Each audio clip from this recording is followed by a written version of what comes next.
Greetings and salutations, real estate undergrounders. It is Ed Matthews. New season, new season. How about that, huh? Thank you so much for continuing to follow the show. As always, if you enjoy or you get something out of what you're listening to or watching, I would welcome subscribe, hit the button below on any of the platforms that you listen, Apple, Spotify, Amazon, YouTube, whatever. And also leave a comment because I'd love to know if there are folks out there that you'd like to hear from or subjects you'd like us to cover. By all means, let us know because we certainly pay attention to that and try and address requests. With me today is John Casmon, the Casmon Capital Group. John, welcome to the show. Thank you so much for the opportunity to speak with you.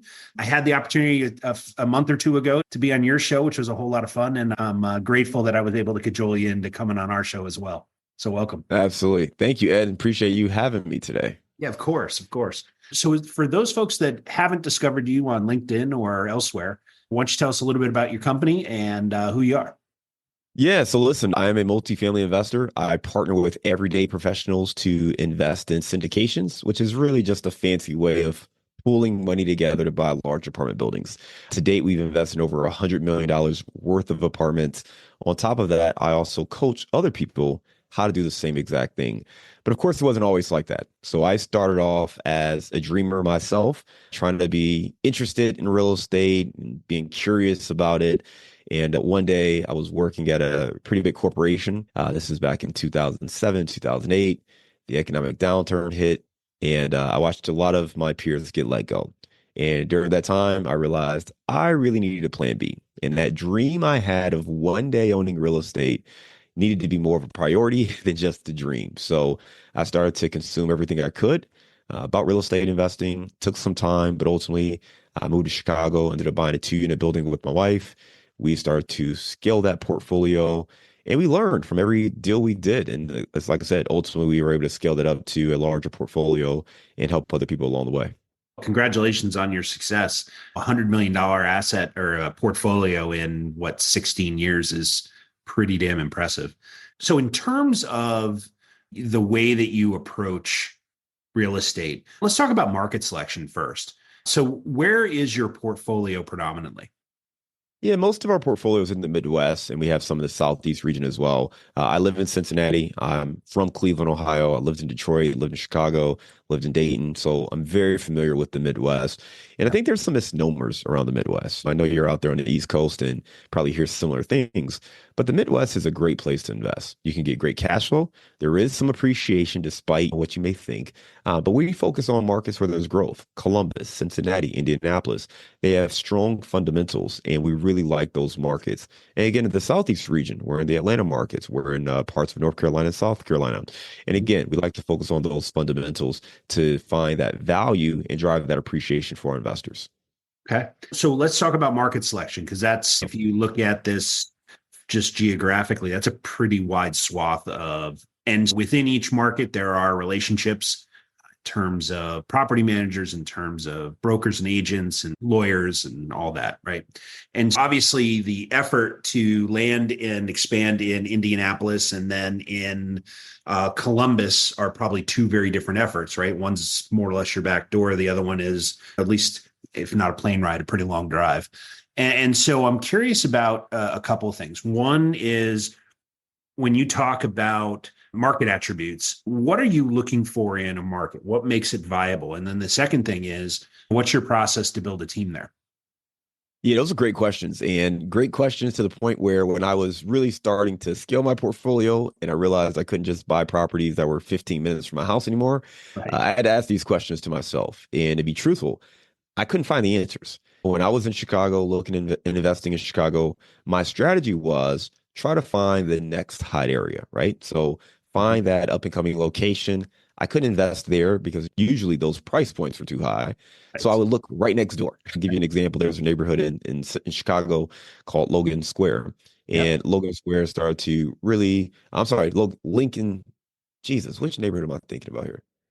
Yeah, Logan Square. I was right the That's first Logan time. Square. I I'm was thinking of familiar with Lincoln Square, Logan Square, Lincoln Park. I was like, wait a minute, which neighborhood? So Logan Square, right? And Logan Square started to get really popular, and the price points there just didn't work as well from an investing standpoint. But right next to that was Avondale.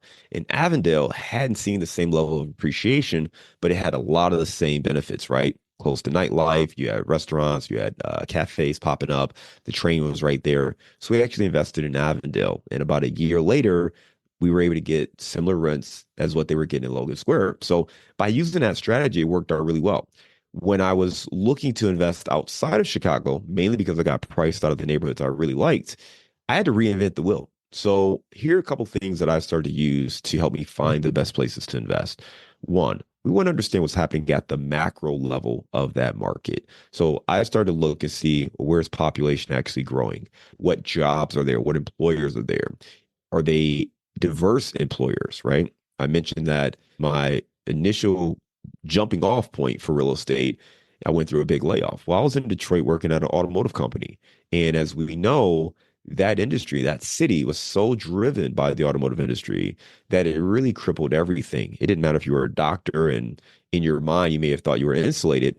Everybody took a hit, right? Your home values went down, the entire city kind of took a hit, and then it took some Right. time to slowly rebuild. So we look at the diversity of jobs. We want to see different industries so that not one industry won't cripple a sector, right? So that takes out markets where they're more focused on, say, hospitality or oil or things like that. So we want to see really a diversification of the types of jobs that are there. And then the piece that took me the longest to understand was to actually have some sort of competitive advantage. When I first went through this exercise, and I did this at my mentor laid out the process, and I went through and I did all this research and I looked up best places to invest and I Google all this stuff and I'd make this list. And one list would have this city at the top, another list would have another city at the top. And I would just cross-reference, all right, which ones are in everyone's top 10 list? So I landed on this one market, Madison, Wisconsin. And at the time I was still in Chicago. And I'm like, awesome, Madison, Wisconsin, that's going to be our market. And I'm talking to my mentor at the time. And he's like, what do you know about Madison? I say, nothing. I've never been there. No, I have no knowledge of it outside of University of Wisconsin. And he's like, I think you should do a market where you actually know something about it, right? Where you have a reason to go there, something there. I'm like, yeah, man, I guess there's a practical component to this that I didn't think about. So I started to step back and say, okay, which cities do I actually know and will I travel to and am I familiar with? And my wife is from Cincinnati. So we were going home to Cincy every other month. And as we talked early in our marriage, we knew that it was going to be important to be around our families as our kids got older. So we aligned that, hey, at some point we'll probably move to Cincinnati. As I took all that in and started to look at the numbers, Cincinnati as a market started to make more sense. It had the population growth, had diverse industries. There were 8 Fortune 500 companies located here in Cincinnati. It logistically, geographically speaking, it was really well located. So they have a strong kind of logistics component. Amazon just built a $1.5 billion airport hub here. So you have a lot of those factors that come into play, and this market made sense. So if I'm telling other people how to select markets, I would say definitely focus on population, understand the growth trends there. Definitely focus on jobs and make sure that not just the amount of jobs, but the industry diversification of jobs. And I would even add a little nugget to say, make sure that those jobs are recession resistant. But you want to be in industries where no matter what happens with the economy, those jobs are still in demand. Again, logistics, healthcare, education, those jobs do no matter what's going on with the economy. Right. Where you don't want to be necessarily as hospitality, travel, tech, those things are a little bit more fluid. Automobile So I'll manufacturing. take those, yeah, exactly. So I'll take those factors and then add in the component of, do you have some natural or some competitive advantage, either growing up there, having family there, friends there, anything like that? And I would use those to select my market. Yeah, those are awesome points. I would add two to those, and it actually addresses what your mentor was asking about. One of the things that we're always looking at is a city's Madison, Wisconsin, for instance, if to use your example. One of the first things I would do is pull the city's 10-year plan and make sure that I comprehensively understand, okay, here is where the mayor's and his or her administration is looking to take the city over the next 10 years. Here are the capital projects that they're investing in. Here's where private industry is investing in the city. The second thing that I always like to do is I subscribe to the local newspapers. And so obviously I don't live there, but you can get a pretty good flavor for a town or a city if you are reading the news section, the business section, even the nightlife section to figure out how vibrant a community it is, right? And so those two things, if you don't if you don't necessarily know the city, those are two things that might help, maybe a little bit of a cheat code in terms of starting to get your head around what it's like to live there. All right, cool. So now you start to target and zero in on Cincinnati, for instance, right? At that point, you didn't live there. So I would imagine you started to build a team. So walk me through the process of how you found, do you self-manage or do you outsource that? I do not self-manage. We use all third party. Okay, smart, by the way. I'm a full 2 inches shorter, having self-managed for a period of time, and I am now coming around on that. But the I'm curious about what your team looks like locally, and how did you go about building that team? Stay with us. We'll be right back. A motivated seller just filled out your web form. If you call back within 5 minutes, you're nearly 4 times more likely to get that seller appointment. But delay your follow-up by even just 10 minutes? Forget it. You're toast. Ella Vista Connect calls that lead back in 60 seconds, qualifies them, and schedules your meeting. Find out how much slow follow-up is costing you. Free calculator at ellavista.com/underground.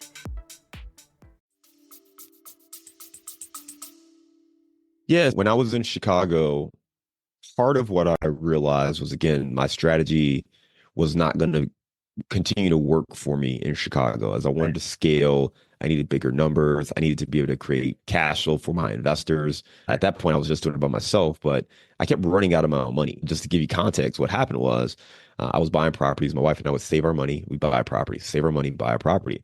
But you do that enough times and you never sell a property, you just keep running out of money. So I started to really say, there's got to be a better way of doing this. And as I was exploring the options, I went to this seminar, and it was one of those TV guru kind of You seminars. too. And they were pitching crazy. The first one was free, so that was cool. And that got me to the That's the drug 197 deal. one, right? Yeah, 190, 297, whatever it was. So I go to this 3-day event, and my wife and I are sitting there talking over after day one. Hey, should we sign up for this? It's a big investment. And I'm like, I don't know. So we're like, let's go to day 2 and let's see how we feel after that. Day 2, they go really hard on the sales pitch.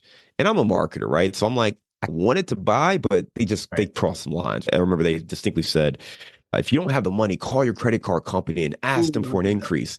And I was like, I don't know, man. I feel like if you're trying to invest in real estate and you don't have the money, going deeper into debt doesn't feel like the right move. So at that point, we just got turned off. And what we did instead was day 3, I'd already hired a babysitter to come and watch our kids this whole weekend. So we're like, sitter's there. Why don't we just go to the library and check out the resources, right? Because my big takeaway was we had a lot of resources. We just weren't leveraging them. So Right. what I did was we sat in the library. I went through books. We made a list of different resources. One of those was BiggerPockets. So I started to get really active on BiggerPockets. And Yeah. because I knew I wanted to start investing in Cincinnati, I made it a point to try to reach out to other investors. And in doing this, they all tagged this one guy. So I'm like, awesome, bet. I'm like, hey, dude, I'm coming to Cincinnati this day. I would love to meet you. Everybody tagged you. He's great. And he said, I got this podcast. Why don't you come and be a guest? I was like, what?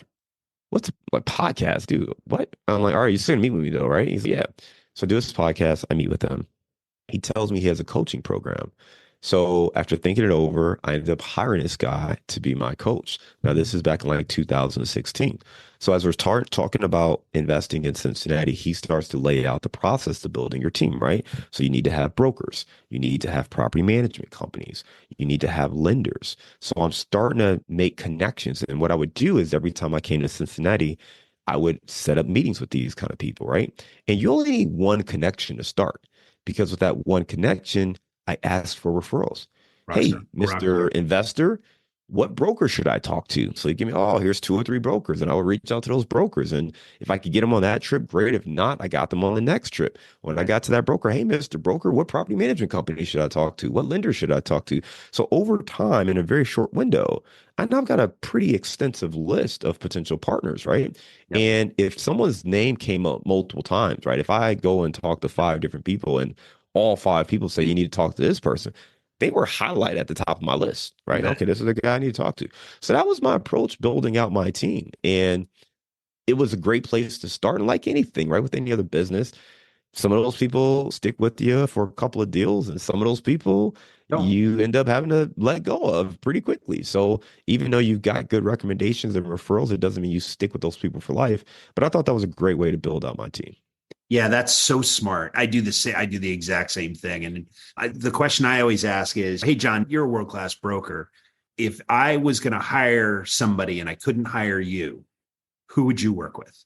And because obviously you want to massage the ego a little bit, but also you want to understand, like you just alluded to, high performing players know other high performing players. That's who they hang out with. And you want to know the top 3 to 5 rock star brokers in your particular market. You may not do business with all of them, but very least they will be the people that you interact with. They're the person that you have a cup of coffee with when you're in town to talk about potentially what's going on in the marketplace, right? What are you seeing on the ground that I can't see from 300 miles away? And help me understand your perspective on the market, because the fact is that one of the cool things about property managers and brokers is they don't see just your deals, right? They know most, if not all, of the A players in terms of investors in the area. And so they have a unique view into many deals across many different asset classes, across many different lending relationships and teams and all that. And their insights are absolutely invaluable, just to give you a perspective, right? And just to ladder that up, man, not just the deals, but the businesses, right? They know who's in trouble. They know who's trying to liquidate. They Right. know which companies are downsizing. So they are talking to all these investors all day, every day, because that is how they generate their business, which is so different than residential, where it's more of a transaction relationship. Someone buys a house, they expect to be in the house for 5 years, 10 years, 15 years, whatever it is.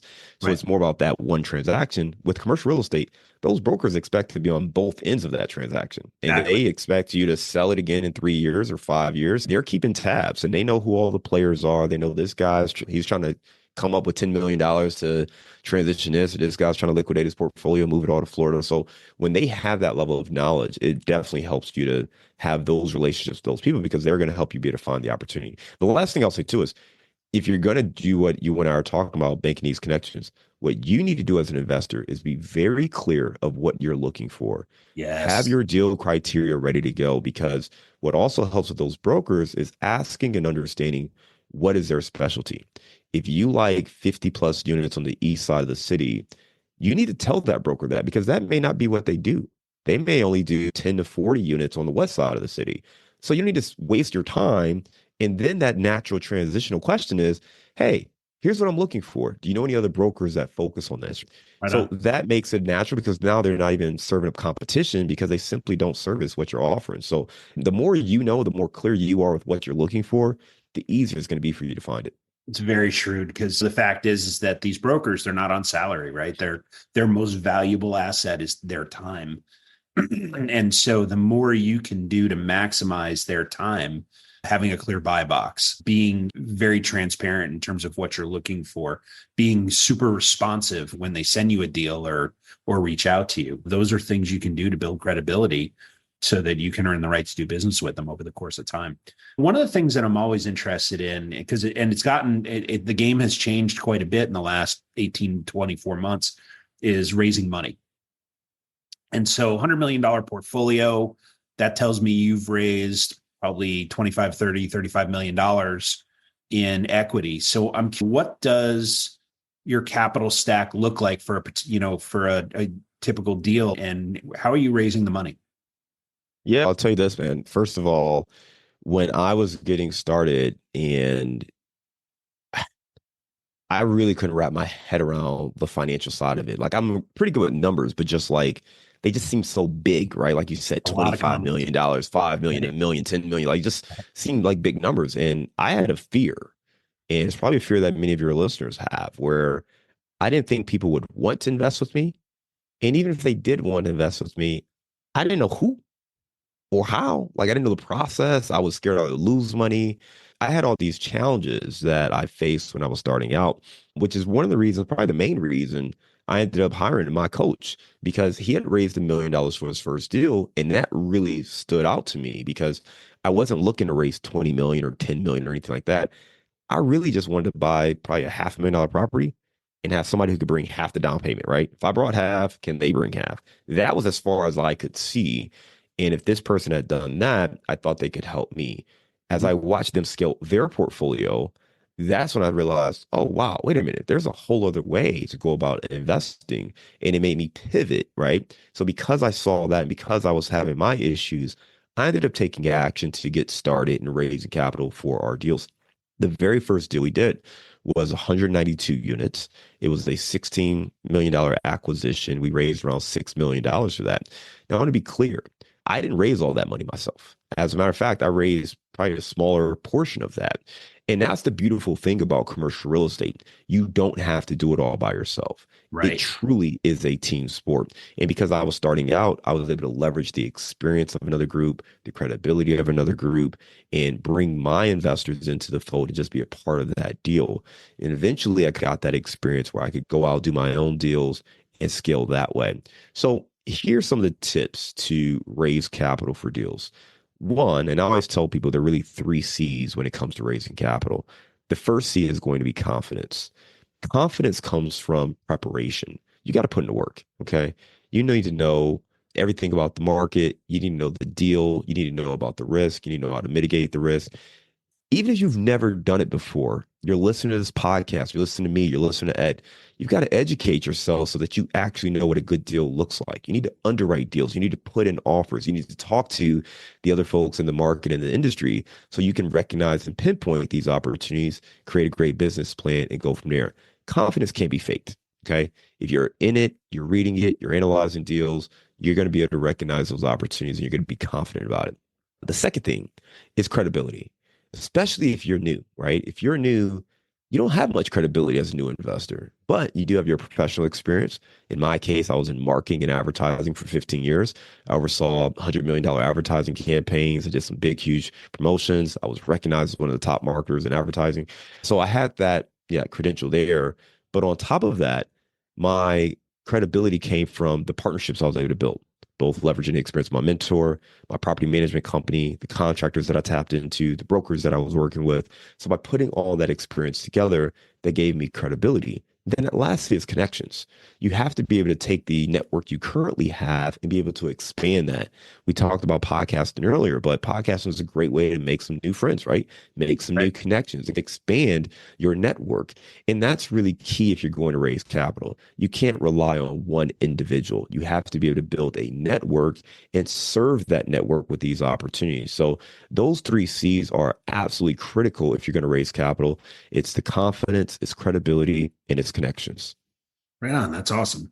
And so when you go buy a $16 million property, you're raising six, tells me that probably half, a little bit more than half of that was for down payment and the rest was to do rehab and upgrade. Yeah. So the beautiful thing, if you are interested in being active and scaling and being in the business, is as a multifamily investor, and I guess more directly as a multifamily syndicator, you really get paid three ways, right? So you're raising capital for the down payment and the renovations, as you mentioned, and also the closing costs. But you can also get paid up front through what's called an acquisition fee. And this is the fee that you charge for the ability to be in the deal. As you may imagine, it takes a lot of work to build these broker relationships, to find deals, to do due diligence, to run this as a true business. So that acquisition fee is a way that we compensate the company to help keep things moving and hire employees and things like that. So there's an acquisition fee. The second way you get paid though is through cash flow. And that could be through asset management fees or cash flow distributions or just equity distributions in general. And then the third way you get paid is on the equity upside. So when we sell that property, typically it's going to be for a profit. Our LPs or investors, they get paid, but we also get paid as what we call the general partnership team. So you get paid three ways. So when you're raising that money up front, that $6 million, some of that goes to the down payment, some of that goes to the renovations, closing costs, reserves, but then a portion of that also comes to you, the general partnership team, as an acquisition fee. Nice. Okay. And so I assume agency debt in a deal that size? So That deal was agency debt. There's some pros and cons to going agency or bridge debt. I know some folks are really specific right now, are like, we only do agency. I don't want to touch bridge. There's some folks who've gotten in trouble right now with bridge debt. But the problem isn't bridge debt. The problem is just the assumptions that people make. And that's why it's all about the business plan. You have to have a strong business plan. You need to have some flexibility in case things change, which they always do. So When, make sure you build the right business. Yeah, exactly. When things change, that's what you're really looking for. But there's a lot of benefits to agency debt. You got a fixed rate. You could typically do interest only periods. You can go with a longer period. There's lots of benefits there. Typically, it's non-recourse loans. But with bridge, typically there's no prepayment penalty. You have more flexibility. You can refinance whenever you want. You can sell. You can exit whenever you want. But the downside, of course, is that the interest rate is typically variable. So you're really subject to wherever the market is at any given month. Okay.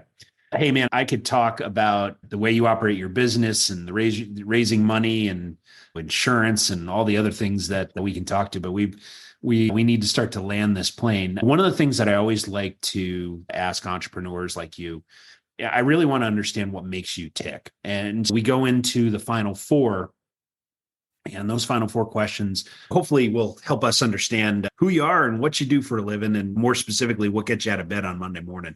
Let's talk about that first. If you could finish this sentence for me.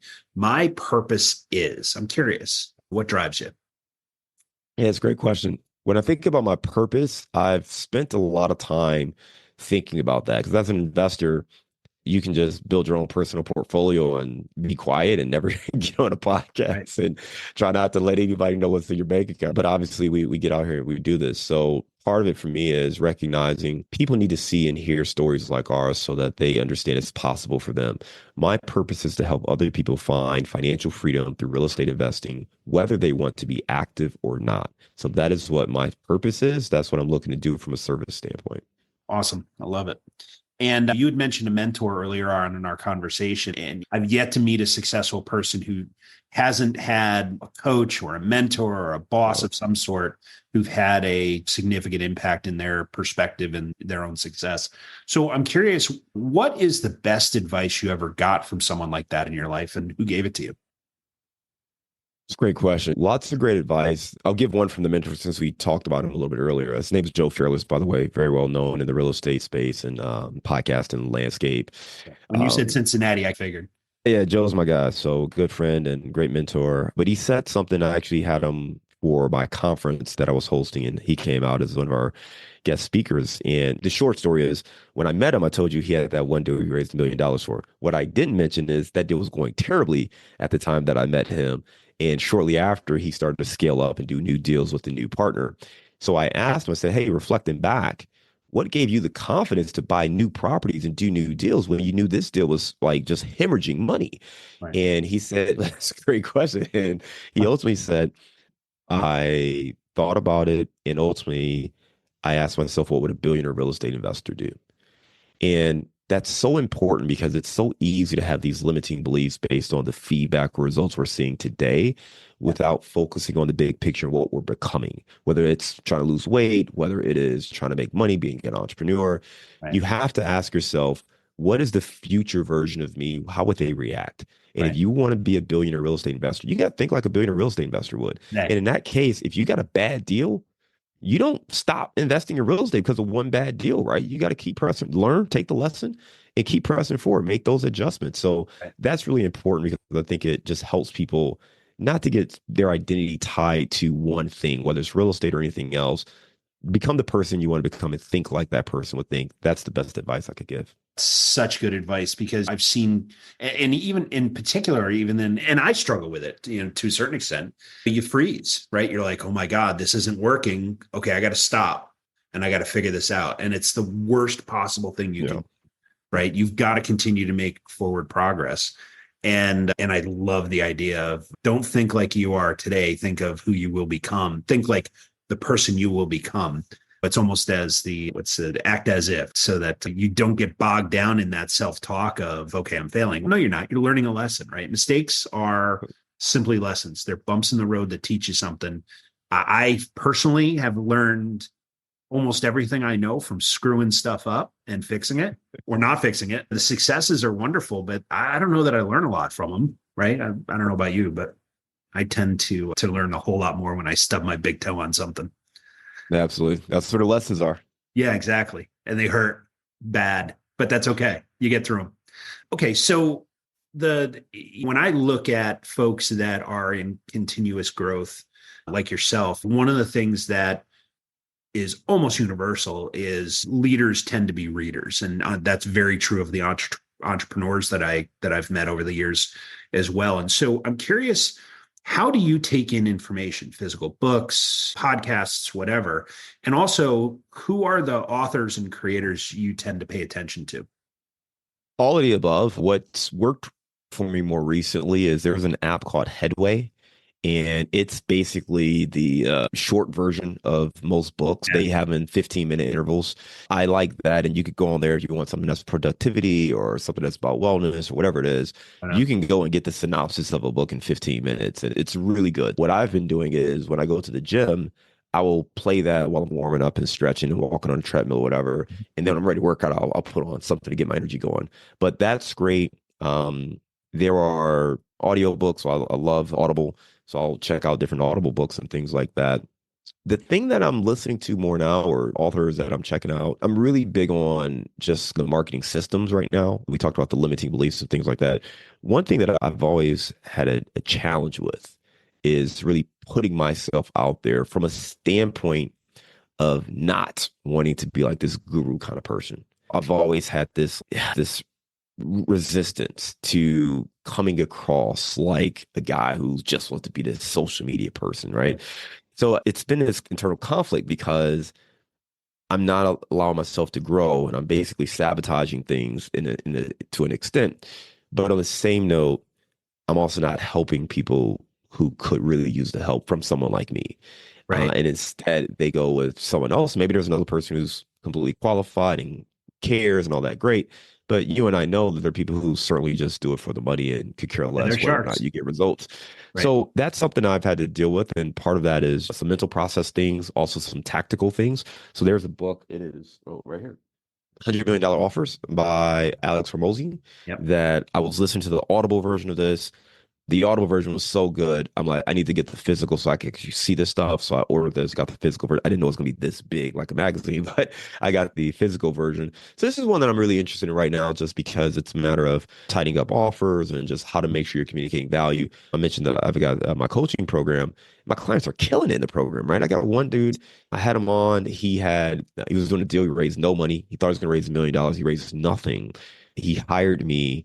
And within about 3 months, he's raised $600,000 for this deal. So with just a little tweaks and changes, same exact deal, by the way, same exact deal. So nothing fundamentally has shifted there, but he went from being able to raise zero to $600,000.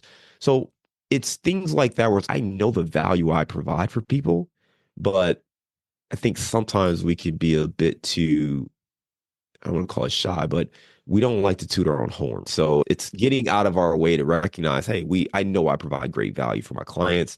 I need to make sure that we're communicating and conveying that so that they understand the value that they're going to get if they work with me. So This book's really great. And I like authors that kind of help us help other people and be more effective there. Yeah. And $100 million leads is as good a book. Yep. They're both outstanding. Yep. So I'm curious, you mentioned your student. What was that switch that flipped for him or her? There were a couple things, and a lot of it's what we just talked about, right? One of the biggest mistakes I see investors make when they're looking to raise capital is, one, they come from a place of fear. Okay. So they've got this number in their head that they got to hit. And it can be daunting, right? It's, okay, if I don't hit this number, I'm not going to be able to do this deal. So if you got to raise $500,000 and you're approaching someone like you need them to invest, otherwise you're not going to close this deal, guess what? It's going to feel like you're desperate. It's going to feel like you need me to invest. And that's not going to make anybody comfortable, right? No. That's why that confidence is so important. You almost have to approach it where you don't care if they invest or not. And it's not a toy. Again, I'm not saying that as like a sales tactic. I'm saying you need to have so many options that it's really just a matter of finding the right person, not finding that person, right? I don't care if you invest. I need someone to invest, but I don't need you to invest. I'm going to Right. give you the opportunity, but I'm also talking to other people. So it was shifting that mindset, but also giving him some strategies and some tactics so that he truly had options and he wasn't relying on one person to write a big check. He was Right. really now tapping into his entire network, sharing what he was doing, sharing the opportunity, and now giving them the chance to decide, hey, that's something I want to be a part of. Awesome. Yeah, I love that. So I'm a sales and marketing guy in my background as well. And I was never more effective than when I knew that I'd already made my number for the month, quarter, year, right? Because I didn't care if you bought, I didn't care if you invested. I was just going to do the right thing and help you understand, here's the opportunity. You can take advantage of it or not. That's up to you. And that change in mindset was revolutionary, whether you're raising money or selling stuff or whatever. The other thing that I had to overcome, and this was a while ago, but I occasionally still struggle with it, is you're not asking for anything, right? You're Yeah. offering an Yeah. opportunity. You've said that a couple of times, John, and I think it's exactly right. You're trying to help, and you're trying to get somebody to either break free from the rat race and create another passive income stream that hopefully someday will allow them to take that job and tell his boss to shove it. More importantly, you're helping them get off the stock market roller coaster, which has been a bit trying over the last month or so, and over the Yeah. last 50 years for that matter. But so yeah, it's interesting how a change in perspective, a change in mindset can change your effectiveness and your ability to do something and help someone, right? Absolutely. And then to crystallize that, when I did my first raise, it wasn't until we closed on the property and one of my investors said thank you to me. And when they said thank you, my initial reaction was, thank me? Oh, thank you. But then I processed and they clarified, and I did everything that I said this was going to do, right? We had a platform to provide them with passive income. We had a platform that could give them wealth appreciation. We had a platform to help them reduce their taxes. We Right. had a platform that gave them diversification from the stock market, as you just called out, and they don't have to do any work. How great is that? So when I process it, yes, I'm getting compensated for it, but I'm providing a real service. It's It's not value like exchange, I'm just begging my friends to invest. No, I'm providing a real service, and I got a lot of work I'm doing on this. right? So when that truly connects and you realize that it's not these people helping you, it's really the other way around, and you can truly internalize that, Right. then you don't feel the pressure of trying to get somebody to invest, whatever like that. Now it's just a matter of, hey, let me find the right people who are looking for these opportunities and make sure that they have the information they need to make an informed decision. Yeah, it's not multi-level marketing where you're selling Right. your family soap, right? I mean, Come it's on, John, I need you to invest in right. this. It's Hey like, man, no. just this one thing, right? Yeah. The fact is that and one of the things that I do with my friends and family is you have to ask. I'm not selling you a thing, right? I'm not the guy at at Thanksgiving dinner selling to Uncle Dave the next great deal. I can't. It's just not the way my brain works. But I never want to be that guy. The dinner party was like, hey, you want to buy my stuff? I tend to find those people creepy. But the fact is that if you provide opportunity and folks come along and come in and out of your life, and some of them will go, hey, I want to learn more about that. Great. Let's have a cup of coffee and let's talk about it and see if it's a good fit. And sometimes it is, sometimes it's not. And either way is fine. Right. Absolutely. All right. Last of the final four. I almost got waylaid here, but I want to know what success means to you. Success for me really means control over how you spend your time, who you spend your time with, and what you're doing during that time. It took me a while to really come to that conclusion. I remember when I was first starting out in my corporate career, there was a senior executive at an agency I was working for, and I was like an intern or whatever, very junior, extremely junior, right? And someone asked this person about work-life balance, and they were trying to say they had work-life balance, and someone asked if they had kids, and they said, yeah. And I'm like, how old are your kids? And the person paused and had to think, figure out how old their kids were. And then they were asking another question about the kids, and they couldn't quite answer that. And they eventually just said, the nanny kind of handles all of that. And that stuck with me as, wow, like I never want to be that disconnected from my family or my kids. And I didn't get to this in the story, but when I was in my career in advertising, there was a moment where it really shifted me to say, I need to start raising capital because I was very apprehensive at first. Yeah. But it was my son's birthday. And I think he was like, I don't know, 3 or something. So very young. But it was his actual birthday. And there was a shoot that I needed to go on. I didn't want to go. I didn't want to miss my kid's birthday.